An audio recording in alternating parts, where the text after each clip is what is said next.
तो परमात्मा ने दया करी है। देखो पहले से भी 1000 गुना बढ़ गया हमारी संगत भी, हमारा प्रचार भी।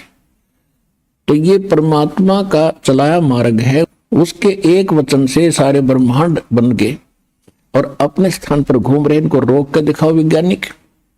इसी प्रकार ये परमात्मा का वचन है, उसके वचन से ये ज्ञान पूरे विश्व में जाएगा और 2 दिन आगे पीछे सबको मानना पड़ेगा, क्योंकि बहुत दिन देख लिए परमात्मा ने अपने बच्चों को तड़फते भुगतते।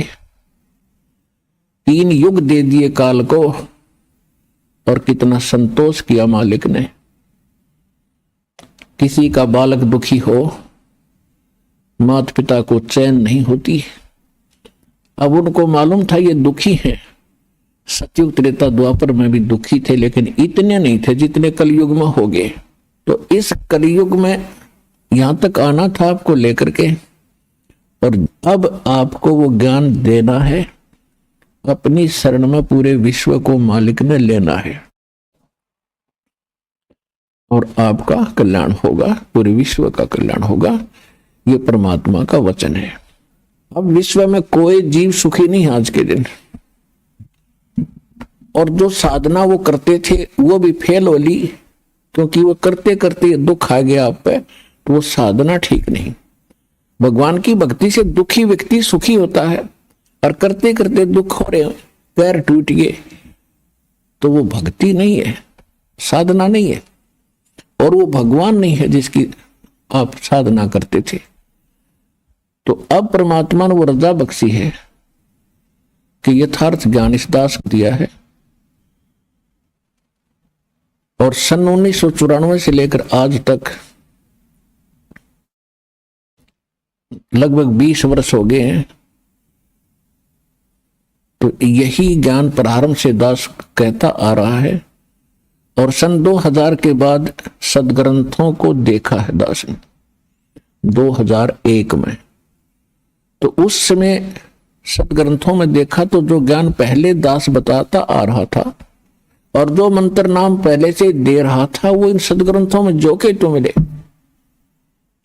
तो और उमंग और खुशी का ठिकाना नहीं रहा कि परमात्मा इन सदग्रंथों से अगर आपका ज्ञान मेल खा गया तो आपके बच्चे आपको पहचान सकेंगे।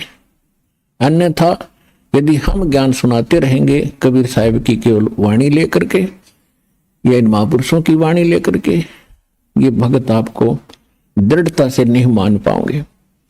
फिर ऐसा ज्ञान दिखाया दाता ने, सारे वेद गवाह, सारे सदग्रंथ परमात्मा बता रहे हैं Kabir is God, Kabir is God.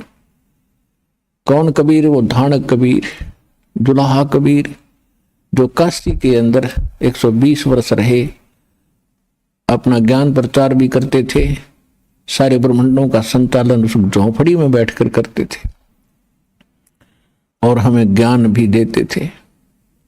वो प्रत्येक युग में ऐसी लीला करते ही करते। तो अब परमात्मा ने इस काल से कहा था, प्रथम सतयुग के अंदर जब परमेश्वर ने देखा कि सब जीव दुखी हो गए, हाहाकार मचा है, हम जब से इसके काल के लोक में आए हैं, हम उस सुख को भूल नहीं पा रहे जो हम छोड़ कर आए थे। लेकिन हमें वो पता नहीं वो है कहाँ। इसने इतनी भूल डाल दी कि वो है कहाँ। वो सुख हम यही खोज रहे हैं, इस नमक की बोरी में, इस नमक की मंडी में हम बूरा का टेस्ट खोज रहे हैं। और बूरा और नमक की एक जैसी शक्ल होती है, देखने में एक जैसा होता है, लेकिन उसके टेस्ट में दिन और रात का अंतर होता है। तो ये काल भी भगवान है यहाँ का।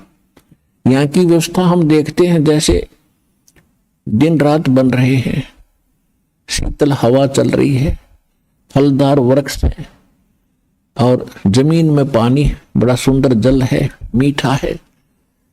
ये सुविधाएं देखते हैं हम, तो हमें लगता है कि ये बिल्कुल भगवान है जिसने हमारी इतनी चिंता है, कितने अच्छे फल फ्रूट दे रखे हैं, अपने आप उगे हैं ये। तो ये है नमक की बोरी का टेस्ट, यहाँ की जो सुख हमें दिखाई देते हैं। और जब हम सतलोक के उस व्यवस्था को देखेंगे, वहां के सब फल और उनकी टेस्ट को देखेंगे, तो ये नमक जैसा लगेगा हमारे को। तो ये सुख वहां है जिसको हम खोज रहे हैं। दूसरा सुख वहां क्या है? वहां जरा और मरण नहीं है। जरा माने वृद्धावस्था और मरण मेन मृत्यु। वहां जन्म और मृत्यु, बुढ़ापा और मृत्यु नहीं है। एक बार जन्म अवश्य होगा वहां जाकर के आपका, यानी जैसे यहां हुआ है ऐसे वहां भी होगा, और फिर आपका परिवार बनता चला जाएगा। अब जैसे जैसे अच्छे लगते हैं माता पिता, भाई बहन, रिलेटिव, नाती पोते पोती, दोता दोती, और कितने अच्छे लगते हैं, कितना प्यार है आपका। और फिर आप इनमें नहीं रह सकते, और ये भी कभी आपको छोड़ सकते हैं। काल का ना जाने कब किस पर अटैक हो जा, फिर हम रोते हैं, टक्कर मारते हैं। इतनी प्यारी वस्तु फिर दोबारा देखने को नहीं मिलती, और फिर उनको रोते रोते हम भी मर जाते हैं कभी। तो ये जो दुख है, ये आपको उसकी सतलोक के सुख को दृढ़ करेगा, और यहां से मन हटेगा।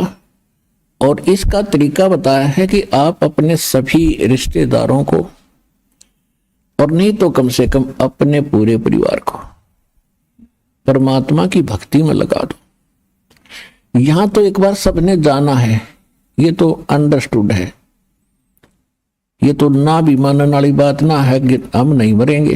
ये दूसरी बात है, भी नहीं मरेंगे पर कभी तो मरेंगे। तो ये